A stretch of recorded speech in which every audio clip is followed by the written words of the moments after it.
அன்பான சின்ன பிள்ளைகளா, அழகான குட்டி பிள்ளைகளா, ஆர்வமா நீங்க டிவி பார்த்துக்கிட்டு இருந்தாலும், தேவையில்லாத விஷயங்களை பேசிக்கிட்டு இருந்தாலும், அதையெல்லாம் தூக்கி போட்டு சட்டுன்னு ஓடி வாங்க, சந்தோஷம் தேடி வாங்க. நண்டு சிண்டு நாத்தங்க எல்லாருமே ஓடி வாங்க, அண்ணன் தம்பி அக்கா தங்க வாழ் வாண்டு ஓடி வாங்க. நண்டு சிண்டு நாத்தங்க எல்லாருமே ஓடி வாங்க, அண்ணன் தம்பி அக்கா தங்க வாழ் வாண்டு ஓடி வாங்க. நான் சொல்ல போற கதை கேட்க ஓடி வாங்க, நான் சொல்ல போற கதை கேட்க ஓடி வாங்க. வாழும் வாழ்க்கை பத்தி தெரிஞ்சிக்க ஓடி வாங்க, வாழும் வாழ்க்கை பத்தி தெரிஞ்சிக்க ஓடி வாங்க. வாங்க வாங்க வாங்க வாங்க பாரதில ஒன்று வாங்க, வாங்க வாங்க வாங்க வாங்க பாரதில ஒன்று பார்க்க.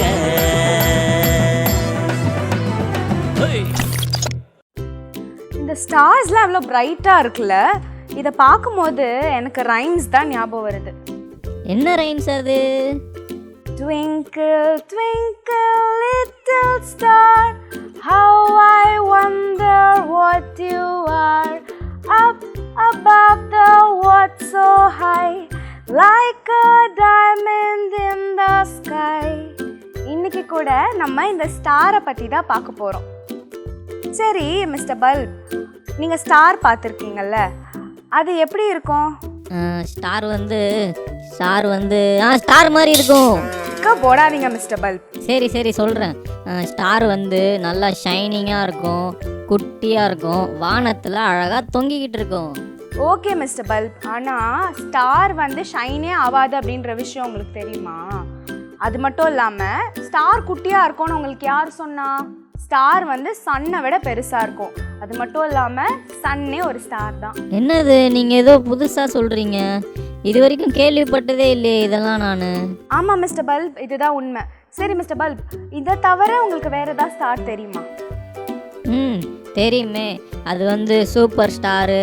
அப்புறம் எங்கள் மேம் நல்ல மார்க்லாம் வாங்கினா பேப்பர்லலாம் ஒட்டுவாங்களே, அந்த ஸ்டார்லாம் தெரியுமே. சரி மிஸ்டர் பல்ப், அப்படி எத்தனை ஸ்டார் தான் வாங்கியிருக்கீங்க உங்கள் மேம்கிட்ட இருந்து? நான் ஒரு 10 15 அப்படிலாம் வாங்கினேன்னு சொல்லணும்னு தான் ஆசை, ஆனால் நான் அப்படி எதுவும் வாங்கலையே. சரி, ஏதோ சூப்பர் ஸ்டார்னு சொன்னீங்களே, அது என்ன சூப்பர் ஸ்டார்? அதான் இந்த சினிமாலலாம் வருவாங்களே, அவங்க தான் சூப்பர் ஸ்டார். சரி, ஏன் அவங்கள சூப்பர் ஸ்டார்னு நீங்கள் சொல்கிறீங்க? ஏன்னா அவங்கெல்லாம் ரொம்ப ஃபேமஸாக இருப்பாங்க, எல்லாருக்கும் அவங்கள பிடிக்கும், அவங்கள மாதிரியே மாறணும்னு ஆசைப்படுவாங்க. மிஸ்டர் பல்ப், எங்கேயோ இருக்கிற சூப்பர் ஸ்டார் மாதிரி மாறணும்னு ஆசைப்படுறாங்க, ஆனால் நம்ம கூடவே இருக்கிற ஒரு ஸ்டார் மாதிரியே மாறணும்னு ஏன் மற்றவங்க ஆசைப்பட மாட்டுறாங்க? என்னது, நம்ம கூட இருக்க ஸ்டாரா? நீங்கள் யாரை சொல்கிறீங்க? நான் ஜீசஸை தான் மிஸ்டர் பல்ப் சொல்கிறேன். அவர் எப்போவுமே பிரகாசிக்கிற ஒரு ஷைனிங் ஸ்டாராக இருக்கிறாரு. நம்ம சூப்பர் ஸ்டாராக இருக்கிறது முக்கியமே கிடையாது.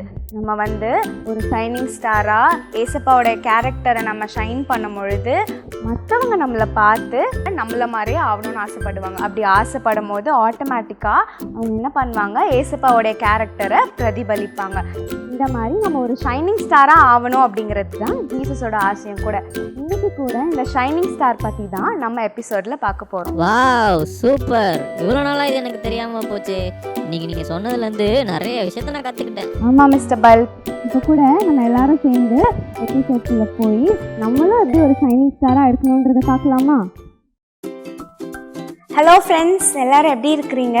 போன வாரமும் ப்ரோக்ராம் எல்லாம் நல்லா என்ஜாய் பண்ணியிருப்பீங்க. இந்த வாரமும் மறுபடியும் இந்த சாங் செஷனில் உங்களை சந்திக்கிறதுல எனக்கு ரொம்ப சந்தோஷம். இந்த வாரமும் ஒரு புது பாட்டு கற்றுக்கலாமா? வாங்க வாங்க வாங்க வாங்க பாரதில ஒன்று பார்க்க.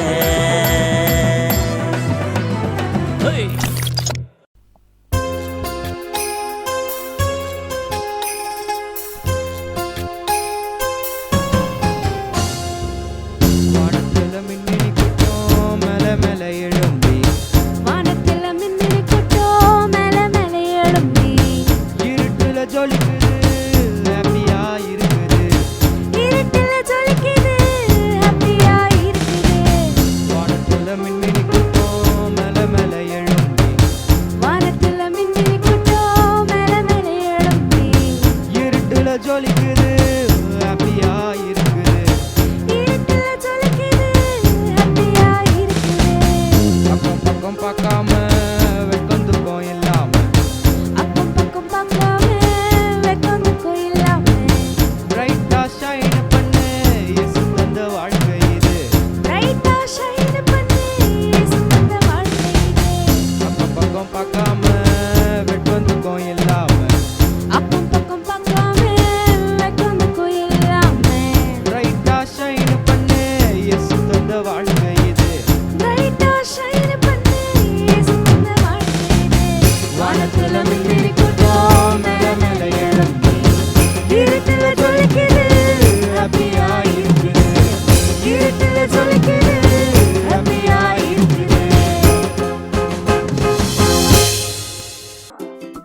ஃப்ரெண்ட்ஸ் எல்லாம் பாட்டெலாம் கேட்டிங்களா?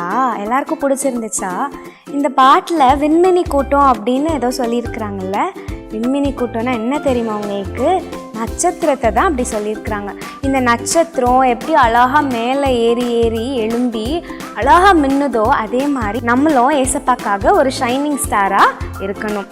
இப்போது இந்த சாங்கை ஆக்ஷனோட பார்ப்போமா?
என்ன ஃப்ரெண்ட்ஸ் எல்லாம் பாட்டெலாம் கேட்டிங்களா? எல்லாருக்கும் பிடிச்சிருந்துச்சா? இந்த பாட்டில் விண்மினி கூட்டம் அப்படின்னு ஏதோ சொல்லியிருக்கிறாங்கல்ல. விண்மினி கூட்டம்னா என்ன தெரியுமா உங்களுக்கு? நட்சத்திரத்தை தான் அப்படி சொல்லியிருக்கிறாங்க. இந்த நட்சத்திரம் எப்படி அழகாக மேலே ஏறி ஏறி எழும்பி அழகாக மின்னுதோ அதே மாதிரி நம்மளும் ஏசப்பாக்காக ஒரு ஷைனிங் ஸ்டாராக இருக்கணும். இப்போது இந்த சாங்கை ஆக்ஷனோட பார்ப்போமா? என்ன ஃப்ரெண்ட்ஸ் ஆக்ஷன்லாம் பிடிச்சிருந்துச்சா? மறுபடியும் அந்த சாங் ஒரு தடவை பார்க்கலாமா?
வாரத்துல ஒன்று பார்க்க.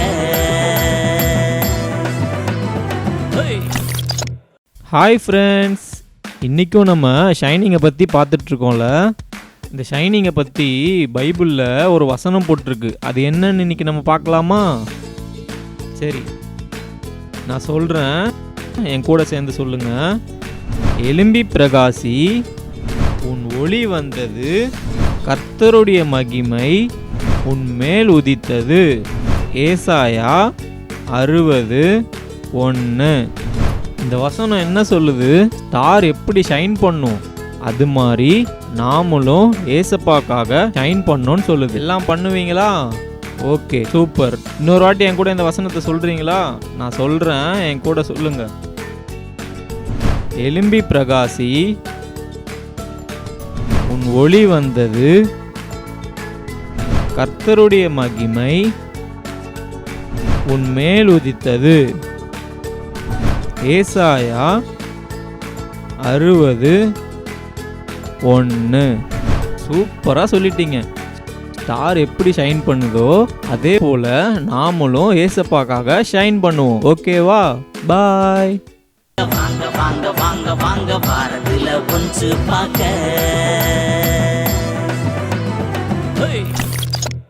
ஹலோ குட்டீஸ், இந்த வாரம் கூட நீங்கள் எப்படி ஒரு ஷைனிங் ஸ்டாராக இருக்கணுன்றதை பற்றி பார்க்குறீங்கல்ல.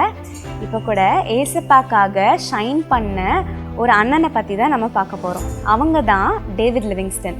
இந்த டேவிட் லிவிங்ஸ்டன் அண்ணா பார்த்தீங்கன்னா மார்ச் 19, 1813 ஸ்காட்லாண்ட் அப்படின்ற தேசத்தில் பிறந்தாங்க.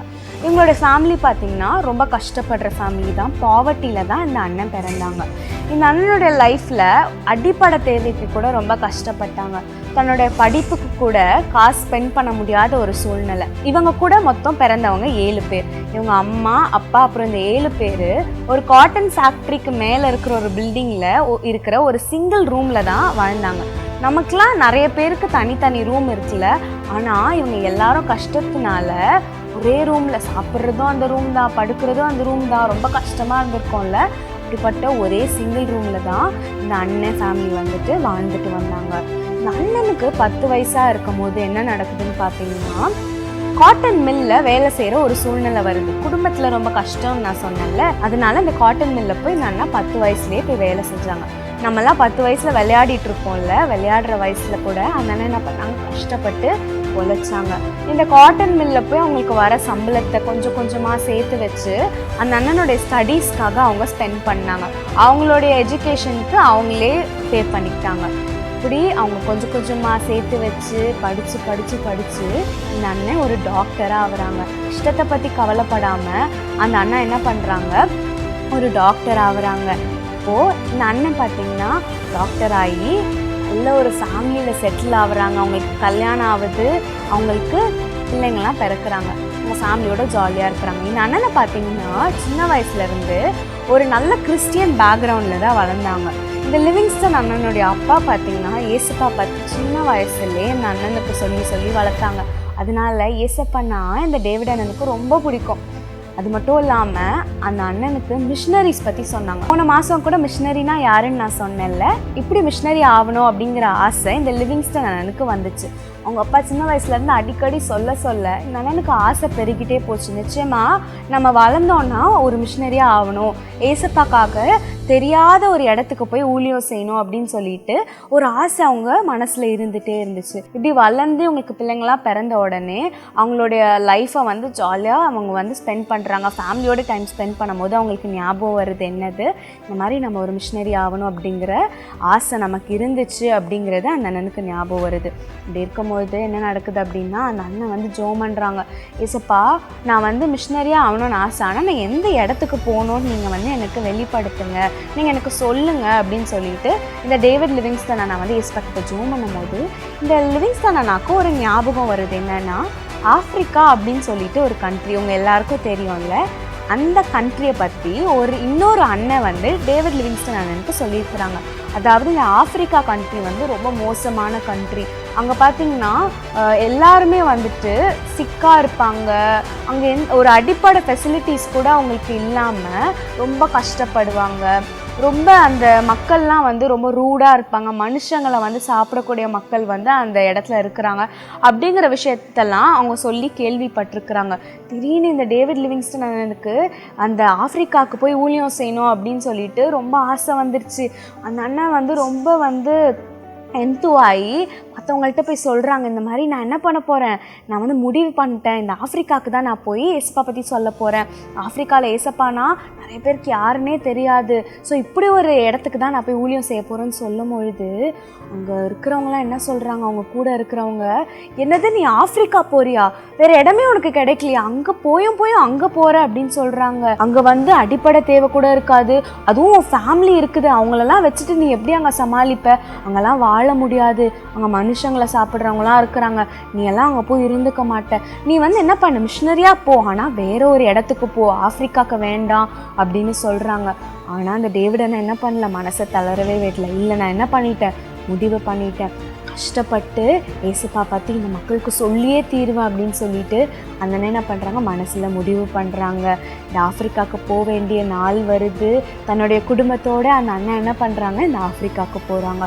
அங்கே போய் பார்த்தா அவங்க நினச்சதை விட மோசமாக இருக்குது. இங்கே வந்து பார்த்திங்கன்னா எல்லாரும் ஒல்லியாக இருக்கிறாங்க. அவங்களுக்கு வந்து நியூட்ரிஷனே இல்லாமல் மால் நரிஷ்டாக இருக்கிறாங்க. நிறைய பேர் வந்து சிக்காக இருக்கிறாங்க. இருக்கும் பொழுது அந்த அண்ணனுக்கு ஒரு பக்கம் தன்னோட குடும்பத்தை எப்படி காப்பாற்றுறது அப்படின்ற பயம் இருந்தால் கூட அந்த அண்ணன் என்ன பண்ணுறாங்க, சரி நம்ம என்ன பண்ணுறோம், ஏசப்பாக்காக ஊழியம் செய்கிறோம், ஏசப்பா நம்மளை பாதுகாத்து கொள்வார் அப்படின்னு சொல்லிட்டு ஆனால் தைரியமாக அங்கே போகிறாங்க.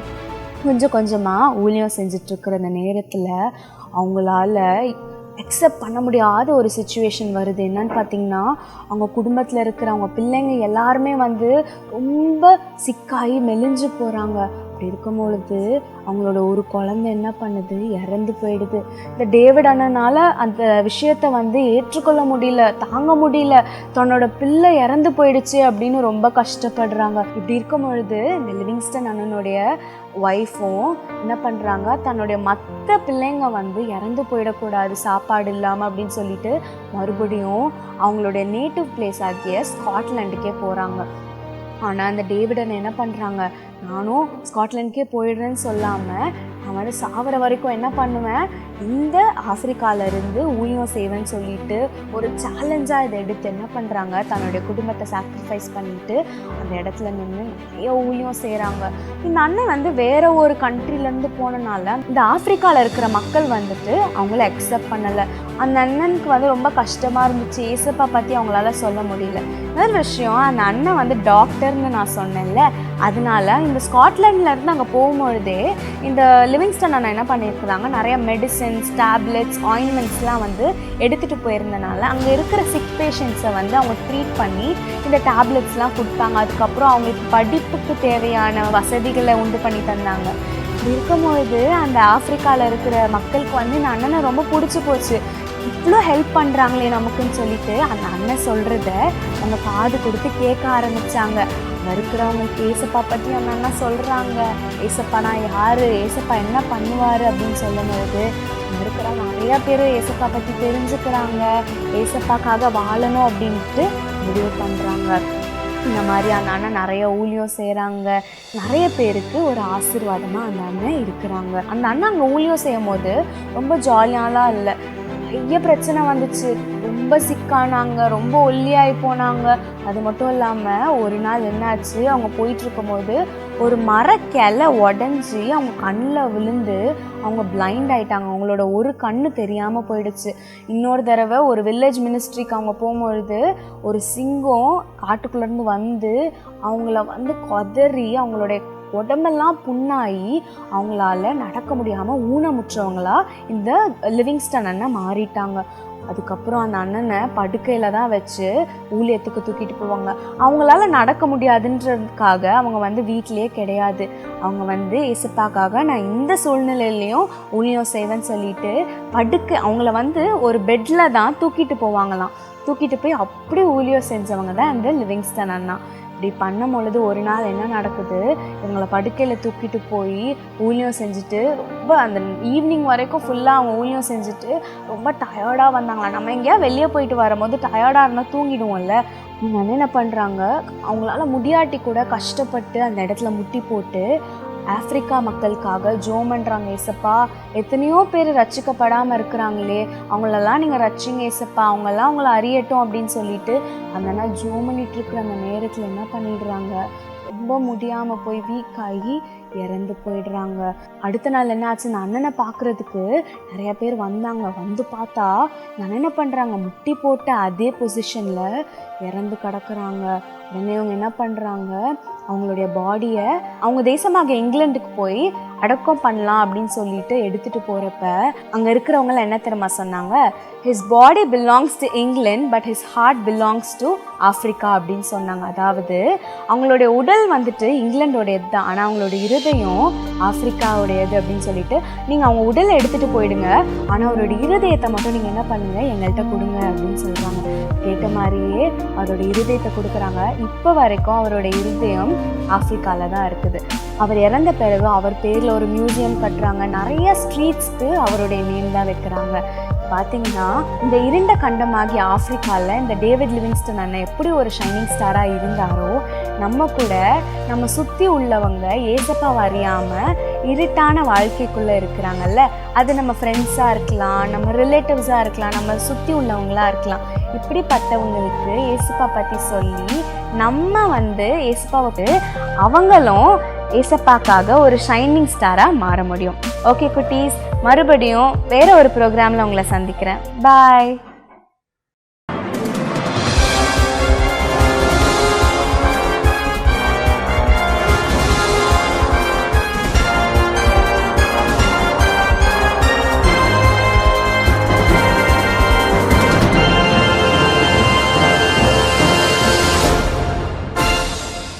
Hi hello welcome to the show.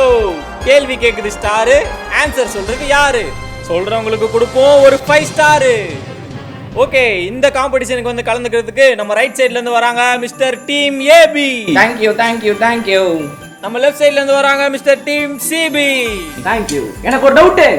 நான் தான் இங்க கேள்வியே கேக்குறேன், நீ ஏன்டே கேள்வி கேக்குறியா? அது இல்ல ஸ்டார், என்ன தெரியுமா, நாங்க ஒருத்தர் தான் வந்திருக்கோம், நீங்க என்ன டீம்னு சொல்றீங்க? அதாவது இந்த லாக்டவுன்ல வந்து நம்ம நிறைய பேர் கூப்பிட முடியாது இல்லையா, அதனால வந்து நான் ஒரே டீமுக்கே 2 பேர் வச்சிட்டேன். அதனால ரைட் சைடுல இருக்க ஒரு மிஸ்டர் டீம் ஏபி, லெஃப்ட் சைடுல இருக்க நீங்க மிஸ்டர் டீம் சிபி. ஓகேவா? ஓகே, இப்போ நம்ம வந்து ஃபர்ஸ்ட் क्वेश्चन குள்ள கடந்து போலாம். ஏசப்பா பிறந்தப்ப எந்த நட்சத்திரம் வந்து அந்த இடத்துக்கு வழி காட்டிட்டு கூட்டிட்டு போச்சு? அதாவது அந்த நட்சத்திரத்தோட பேர் என்ன? ஐயோ மறந்துருச்சே. ஞாபகம் வந்துருச்சு. வா, மிஸ்டர் டீம் சிபி கண்டுபிடிச்சிட்டாரு. மஞ்சள் நட்சத்திரம். என்னது மஞ்சள் நட்சத்திரமா? இது வந்து ராங்கான ஆன்சர். மிஸ்டர் ஸ்டார், நான் ஆன்சர் சொல்லிட்டா? சொல்லுங்க. வால் நட்சத்திரம் தானே? வாவ், திஸ் இஸ் தி கரெக்ட்டான ஆன்சர். எனக்கு ஒரு டவுட். என்னாச்சு மிஸ்டர் டீம் சிபி? வால் நட்சத்திரம்னு ஒன்று இருக்கும்போது மஞ்சள் நட்சத்திரம்னு ஒன்று இருக்காதா? ஓ மை காட், நீங்க ஆன்சர் தப்பா சொன்னது கூட எனக்கு வந்து ரொம்ப கஷ்டமா இல்ல. ஆனா இந்த மாதிரி क्वेश्चनலாம் கேட்காதீங்க தயவு செஞ்சு ப்ளீஸ். சரி ஓகே, நம்ம ரெண்டாவது क्वेश्चन குள்ள போலாம். ஏசப்பா பிறந்தோடனே அவரை பார்க்கிறதுக்கு கிழக்குல இருந்து யார் வந்தா? சூரியன். என்னது சூரியனா? எப்படி? கிழக்குல இருந்து சூரியன் தானே வரும். இது வந்து தப்பான answer mister team C B. Mister star, சொல்லுங்க. நான் ஆன்சர் சொல்றேன். சொல்லுங்க. சாஸ்திரிகள் தானே? Wow, super, this is the கரெக்ட்டான ஆன்சர். அப்படியே ஒரு டவுட். என்ன டவுட்? அந்த மேஸ்திரியை பத்தி தான். என்னது மேஸ்திரியா? சீச்சி, அந்த சாஸ்திரியை பத்தி தான். மிஸ்டர் டீம் சிபி, நீங்க வந்ததுல இருந்து ஒரு क्वेश्चனுக்கு கூட கரெக்ட்டான ஆன்சர் சொல்ல. நீங்க சைலண்டா இருங்க. நம்ம தேர்ட் क्वेश्चனுக்கு போலாமா? போலாம் மிஸ்டர் ஸ்டார். ஓகே, அந்த நட்சத்திரம் வந்து எந்த அரண்மனைக்கு மேல நின்னுச்சு? அந்த அரண்மனையில எந்த ராஜா இருந்தாரு? பயணிகளின் கனிவான கவனத்திற்கு வண்டி எண் 044. மிஸ்டர் டீம் சிபி, என்னாச்சு? நீங்க அதுக்குள்ள ட்ரெயின் நம்பர்லாம் சொல்லிட்டு இருக்கீங்க. ஐயோ, நீங்க இப்பயே தோத்துருவீங்கன்னு முடிவு பண்ணிட்டீங்களா? அதனால நீங்க ட்ரெயின் ஏறுற மாதிரிலாம் கனவு காண்றீங்க போல. ஞாபகம் வந்துருச்சு. என்ன ஞாபகம் வந்துச்சு டீம் சிபி? இந்த வாட்டி நீங்க தான் கரெக்டா சொல்றீங்க போல. எருது ராஜா. என்னது எருது ராஜாவா? மிஸ்டர் சிபி, அது எருது ராஜா இல்ல, ஏரோது ராஜா. வாவ், இந்த क्वेश्चனுக்கும் கரெக்ட்டான ஆன்சர் சொன்னாரு நம்ம டீம் ஏபி. சூப்பர். வந்ததுல இருந்து 3 क्वेश्चனுக்கும் தப்பான ஆன்சர் சொல்லி 0 பாயிண்டோட வீட்டுக்கு ட்ரெயின் ஏற போறாரு mister team C B. Bye bye, நீங்க போயிட்டு வரலாம். Bye mister star. வாங்க டீம் ஏபி, நான் உங்களுக்கு 5 ஸ்டார் தரேன். ஓகே. என்ன பசங்களா, நீங்களும் இந்த ப்ரோக்ராம் பார்த்துருப்பீங்க. இதுல இருந்து நிறைய क्वेश्चனுக்கு உங்களுக்கும் ஆன்சர் தெரிஞ்சிருக்கும்னு நினைக்கிறேன். ஓகே பாய், நான் போயிட்டு 5 ஸ்டார் சாப்பிட்றேன். பாய். என்ன ஃப்ரெண்ட்ஸ், இன்றைக்கும் நீங்கள் எபிசோடை பார்த்துருப்பீங்க. எப்படி ஒரு நைட் ஸ்கையில் ஸ்டார் பிரைட்டாக எல்லாருக்கும் ஒரு ஹாப்பினஸை கொடுக்குதோ, அதே மாதிரி நம்ம கூட ஒரு இருட்டான சுச்சுவேஷன்லேயும் ஒரு பிரைட் அண்ட் ஷைனிங் ஸ்டாராக இருக்கணும். இன்றைக்கி கூட நம்ம டேவிட் லிவிங்ஸ்டன் பற்றி பார்த்தோம். அவர் இருண்ட கண்டமாகிய ஆஃப்ரிக்காவில் ஜீசஸ்க்காக ஷைனிங் ஸ்டாராக இருந்தார். அவரை மாதிரியே நம்மளும் எவ்வளோ பெரிய நெகட்டிவ் சுச்சுவேஷனாக இருந்தாலும், எவ்வளோ டார்க்னஸ் இருந்தாலும் நம்ம ஒரு ஷைனிங் ஸ்டாராக இருக்கணும். மற்றவங்களையும் ஷைன் பண்ண நம்ம இன்ஸ்பயர் பண்ணணும். ஓகே ஃப்ரெண்ட்ஸ், நீங்களும் ஜீசஸ் கிரைஸ்டுக்காக நல்ல ஷைனிங் ஸ்டார்ஸாக இருங்க. பாய் பாய். வாங்க வாங்க வாங்க வாங்க வாரத்துல ஒன்று வாங்க வாங்க வாங்க வாங்க வாங்க வாரத்துல ஒன்று பார்க்க.